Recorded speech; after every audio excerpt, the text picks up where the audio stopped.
pessoal, tudo bem? Aqui é a Letícia, esse é o Denis, nós somos do Entre Parques BR e em junho de 2021 a gente saiu numa expedição para visitar todos os 74 parques nacionais brasileiros. Nesse vídeo a gente vai falar sobre o 22º parque que a gente visitou, a Serra da Canastra, que fica em Minas Gerais. E a gente está gravando esse vídeo aqui no nosso trailer que nos acompanhou ao longo desses 22 parques, na verdade 23, porque a gente já está no nosso 23º. E a gente aproveita para se despedir dessa casa que foi tão acolhedora e que proporcionou a possibilidade da gente sair para essa expedição. E depois a gente tem novidades, a gente vai para um outro trailer, um mini trailer, e depois a gente conta mais. Bom, o Parque Nacional da Serra da Canastra, então, como a Ale falou, ele fica em Minas Gerais. Ele é um gigante, ele tem quase 200 mil hectares. Ele fica ali mais para o sul do estado, né? Não no sul ali tão perto da cidade de São Paulo, né?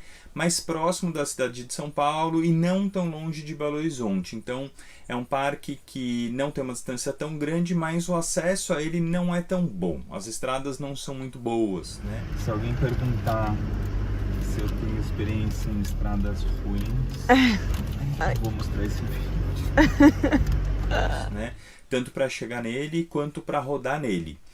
Antes de tudo, a gente recomenda então ter um carro, né, para chegar lá, né, um carro que seja com 4x4 idealmente, ou se você não tiver, conversa com guias, conversa com pessoas que estão por ali também, porque tem lugares em que o carro sofre bastante e você pode acabar se restringindo em coisas para fazer, né, se você não tiver um carro 4x4. A gente vai dividir em dois grupos, né, de coisas para fazer. A gente vai falar bastante dos campos, da parte alta do parque, dos mirantes, e a gente vai falar muito das cachoeiras. Dizem ali, a gente não tem um número exato, acho que ninguém tem, cada um tem um número, né, que tem mais de 300 cachoeiras dentro e no entorno do parque. Não só por isso, mas inclusive por isso esse é um parque muito plural. O que a gente quer dizer com isso?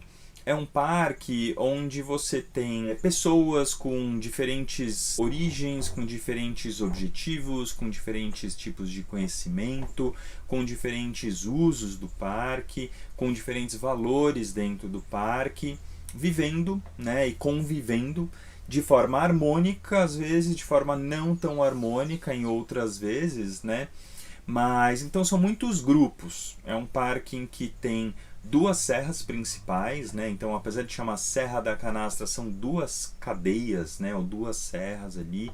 Uma que é o Chapadão e a outra que é a Babilônia.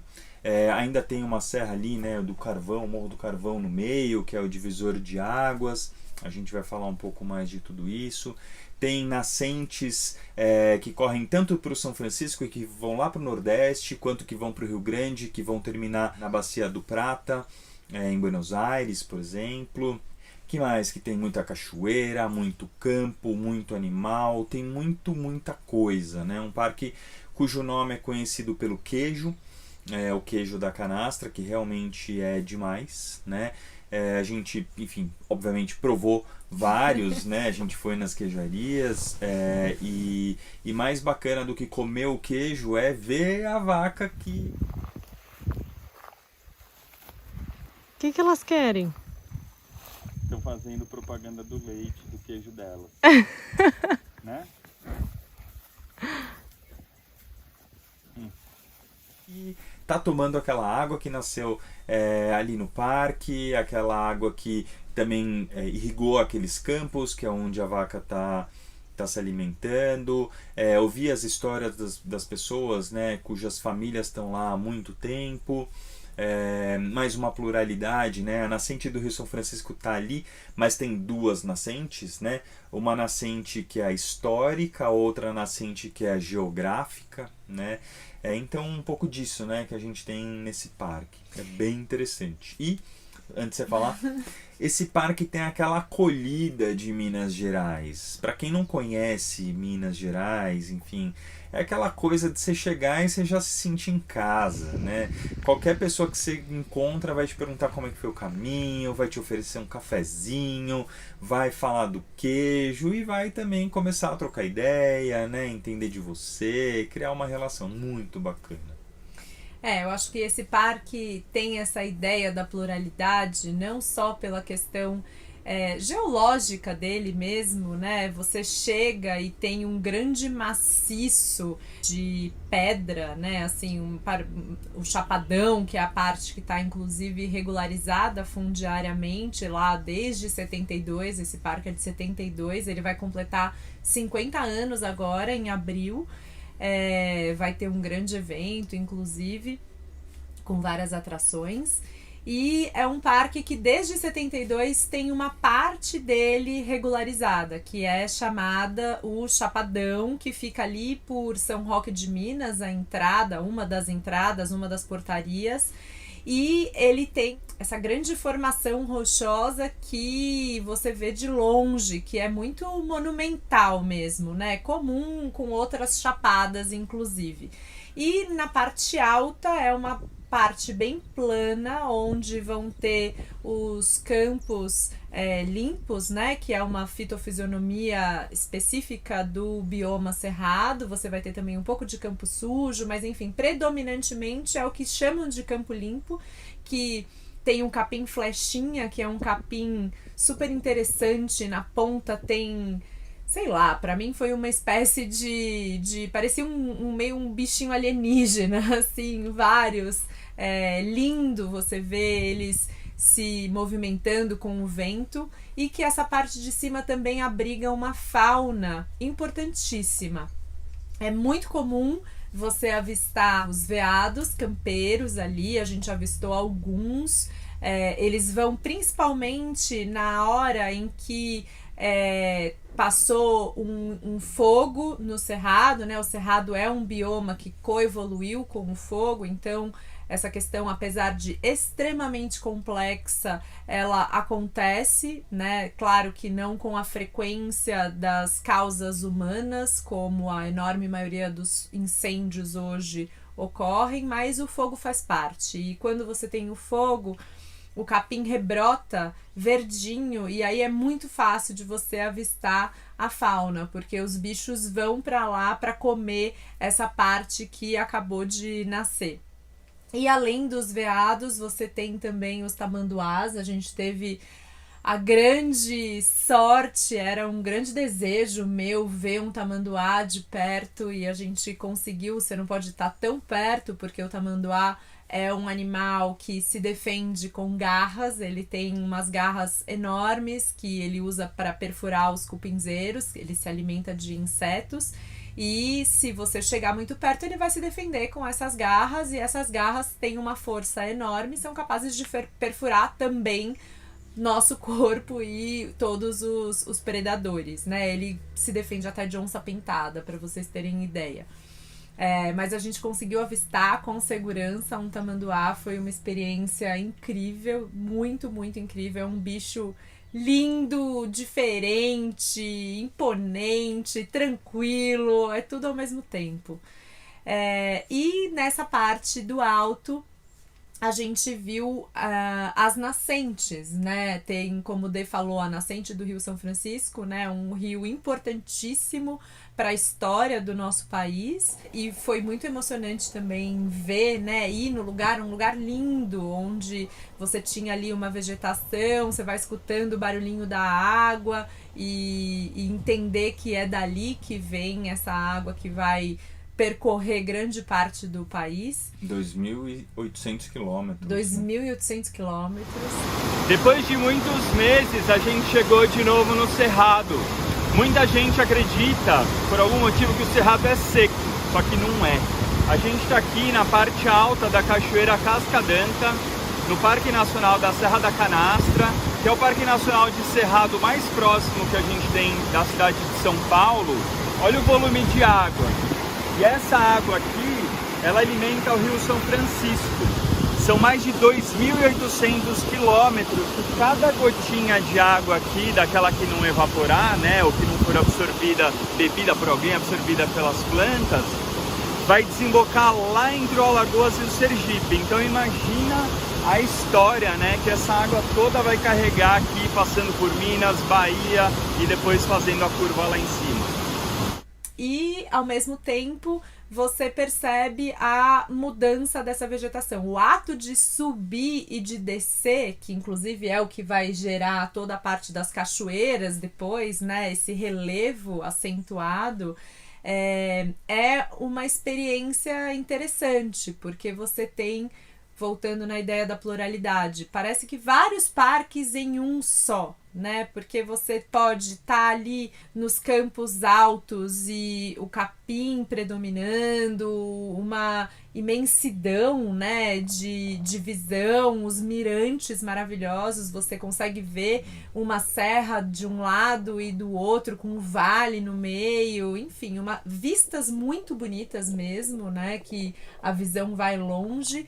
E, por outro lado, é possível percorrer as cachoeiras e todo o relevo, né, são alguns lugares que dá para você subir e descer, né, dá para você fazer essa trajetória a pé, por exemplo, na Cachoeira Cascadanta, que é um ícone do parque. Você tem a Cascadanta da parte baixa e a Cascadanta parte alta. Existe uma trilha que liga a parte alta à parte baixa, que a gente recomenda muito, super, né, inclusive. Tem que só tomar cuidado porque ela é um pouco íngreme, né? E tem que tomar cuidado com as chuvas, né? Sim.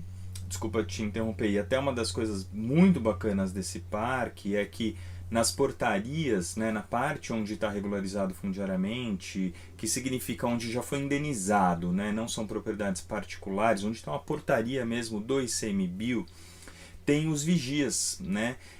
E eles são pessoas incríveis, eles trabalham lá, alguns há mais de 20 anos, são pessoas, enfim, que conhecem pra caramba, são visitadas às vezes por lobos, às vezes por onças, né, às vezes por outros animais, conhecem muito da história e elas conhecem muito do clima.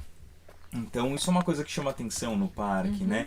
Todo mundo é muito atento às nuvens, né? Então seja com quem for que você vai falar, cara, é o seguinte, ó, vai aqui, vai subindo. Se a nuvem vier dali, tudo bem. Essa nuvem não chove na cabeceira, não vai afetar. Talvez te molhe, mas não vai ser perigosa. Se a nuvem vier de lá e for preta, pode ser que nem chova aqui, mas é para você começar a voltar, é para tomar um cuidado e tal. Então, sim, a Cascadanta tem disso, né? E é bacana no parque sempre parar ali na portaria, né? E trocar uma ideia, porque o pessoal vem te perguntar onde você vai, né? Genuinamente e para te dar orientações de segurança. E são pessoas com histórias incríveis, né? Super bacanas, conhecem pra caramba. Então, pedir dicas para eles é bacana, é uma coisa legal, né, desse parque. Com certeza, e essa questão da chuva, né, lembrando, esse parque tem um monte de cachoeiras, tem muita água, né, gente, Cerrado é a caixa d'água do Brasil, né, esse bioma, ele contém, ele guarda toda a água que depois vai ser distribuída ao longo do país, né? Enfim, você tem todo o ciclo das águas, né? Os biomas estão conectados, mas o Cerrado é importantíssimo como armazenamento da água potável que a gente tem no nosso país. E pensando nessa questão das nuvens e das chuvas ao longo desse fluxo de água, é muito importante porque existe o risco, né, da água, você tá numa cachoeira e da água encher de uma forma muito rápida e você não ter por onde fugir, né, não ter por onde sair. Então, tem todo esse fenômeno, a gente presenciou inúmeras vezes chuvas ao longo desse parque. É maravilhoso, na verdade, né? Você vê essa dança das nuvens, você vê a água caindo num determinado lugar e não tá caindo aonde você tá. Você acompanhar, inclusive, a chuva chegando até você foi algo que a gente teve a oportunidade de experienciar muito. A gente tava numa época que tava chovendo bastante, né? Em março. É algo muito presente nesse parque como um todo. Sim. Bom, e acho que para falar um pouquinho mais da parte alta, né, dos campos, eu queria voltar só num ponto da fauna, né? A fauna ela é mais encontrada no Chapadão, em geral, do que na Babilônia. Porque o Chapadão é onde está indenizado, é onde passam menos carros, é onde tem um controle de acesso, é onde você tem uma mata que acaba sendo manejada, né, com o fogo para evitar que tenha grandes incêndios, mas aonde então a fauna está mais tranquila ali. Na Babilônia são mais propriedades, então pode ter plantação, pode ter gado, passam ali jipeiros, passam motoqueiros, ali tem mais barulho, ali tem mais circulação, então é mais improvável de ver, não é impossível, mas é mais improvável na Babilônia do que no Chapadão, Sim. né? Ainda sobre a fauna, a Lê falou do tamanduá, da questão dele ter as garras e da gente ter mantido a distância. A gente manter a distância não só para não ser atacado por um bicho, né? Mas para manter respeito, né? A gente não quer ver um bicho fugindo, né? A gente não quer chegar nele a ponto de que ele vai olhar pra gente, vai perceber, a gente vai embora, né? A gente quer olhar pro bicho, pode ser à distância, né? A gente viu que estava contra o vento, né? Então ele não ia sentir o nosso cheiro, mas também deixá-lo tranquilo, né? Vê-lo como ele é, né? Como o tamanduá e não como um tamanduá assustado, né? Tenha isso risco pra gente ou não. E tem um outro animal que é icônico do parque, que a gente não viu, que é o pato mergulhão. O pato mergulhão, ele vive então, em geral, no Chapadão, né, onde tem a água, né, muito limpa, né, não tão corrente, então como onde tem poços maiores, né, pode acontecer na Cascadanta lá em cima, que está bastante perto da nascente do São Francisco, a nascente histórica, né.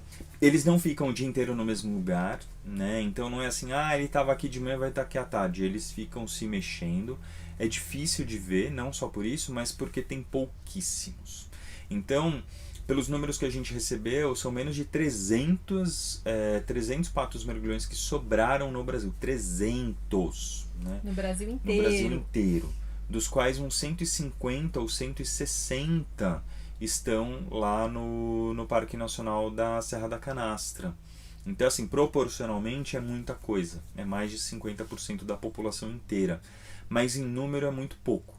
Eles são muito sensíveis à água pura. Então eles não vão ficar onde a água tem qualquer tipo de poluição, né? E aí de novo veio uma recomendação nossa, a gente está aqui, né, com nossas roupas de manga comprida, a gente anda de chapéu, a gente anda de óculos, a gente se protege do sol, a gente está muito no sol, né? Mas a gente evita muito o uso de produtos que podem acabar ficando no meio ambiente. A gente usa o mínimo possível e quando dá a gente acaba não usando, né? Então isso daqui já evita que a gente passe protetor solar em grande parte do corpo, a gente passa assim em outras partes, a gente procura por produtos que são menos agressivos. Qualquer um sempre vai ter um pouco de agressividade, infelizmente, né? Até onde a gente viu. Tem o mínimo possível de impacto nesse ambiente, exatamente porque é um ambiente extremamente sensível. E bom, acho que uma das coisas bacanas de caminhar nesses campos mais altos é justamente isso, ver fauna, você consegue ver também uma variedade, né? O campo limpo, o campo sujo. A gente foi mais para um Cerrado Estrito Senso, que está mais perto ali de Sacramento. A gente acabou de fazer uma trilha bem curtinha, super gostosa, 2,3 km, é uma trilha circular. E é muito legal porque dá para ver as várias fitofisionomias do cerrado. Na verdade, assim, a ideia do bioma cerrado é um macrobioma, a gente chama de cerrado vários tipos de vegetação diferentes.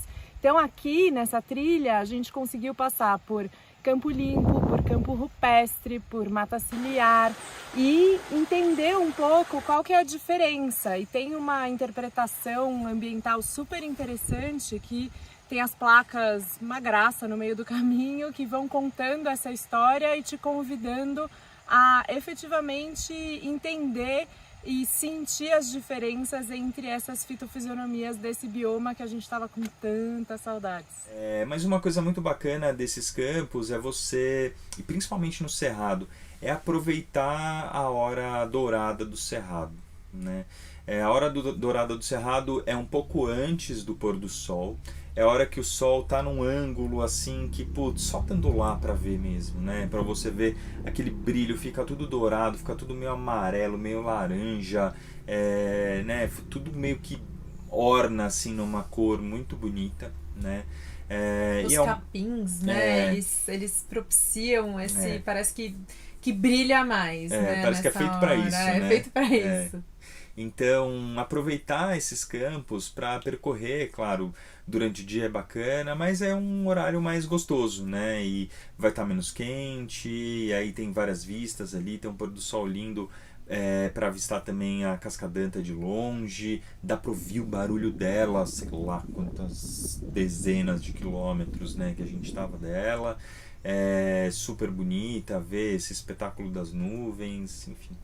E dica de ouro, eu não lembro se a gente já falou em algum outro vídeo, mas a lua cheia nasce na hora do pôr do sol. Então, assim, se você tiver a oportunidade de visitar um parque, ou enfim, qualquer lugar em que você esteja, mas dentro de um parque nacional, essa experiência vai ser muito mais memorável. Em noite de lua cheia, na hora que o sol se põe, significa que a lua vai estar nascendo. Então você tem a possibilidade de avistar os dois astros ao mesmo tempo no céu. A lua fica com uma coloração muito especial, exatamente porque o sol ainda está no horizonte e está ali brilha, né, deixando aquele brilho da lua também meio dourado. Então, assim, é um fenômeno incrível e que nesse parque a gente teve a oportunidade de ver quando a gente estava na parte alta, que, de novo, como tem essa ideia do horizonte longe, a gente conseguiu ver muito bem isso acontecendo ao mesmo tempo e foi incrível. É isso aí. Bom, então esse aqui é o primeiro vídeo de 2 que a gente está gravando. A gente falou um pouco da parte alta dos campos. E no próximo vídeo a gente vai falar das cachoeiras aqui. Lembrando que esse é o parque que tem essa pluralidade aqui.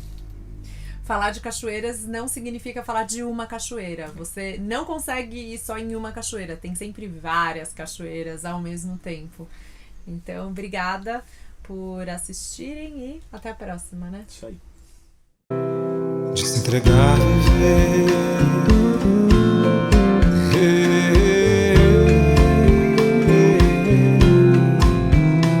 Se entregar, viver.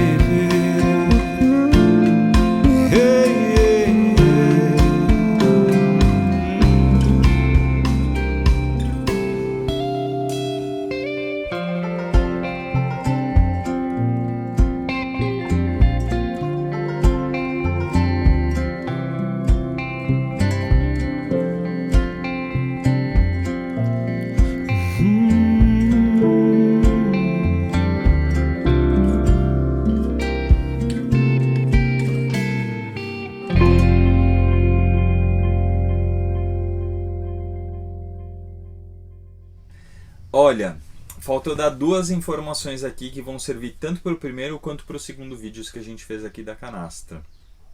A primeira é a seguinte, esse parque ele tem várias entradas, então a parte do Chapadão, que é a parte ali que eles chamam de parte alta, tem várias entradas. Tem uma parte que você vai ali por Vargem Bonita, da onde você consegue acessar algumas cachoeiras, mas da onde você vai passar para São José do Barreiro, Minas Gerais, porque tem uma São José do Barreiro em São Paulo, que é outro parque nacional, tem toda essa confusão de nome, mas São José do Barreiro, que é onde você vai conseguir acessar a Cascadanta pela parte de baixo.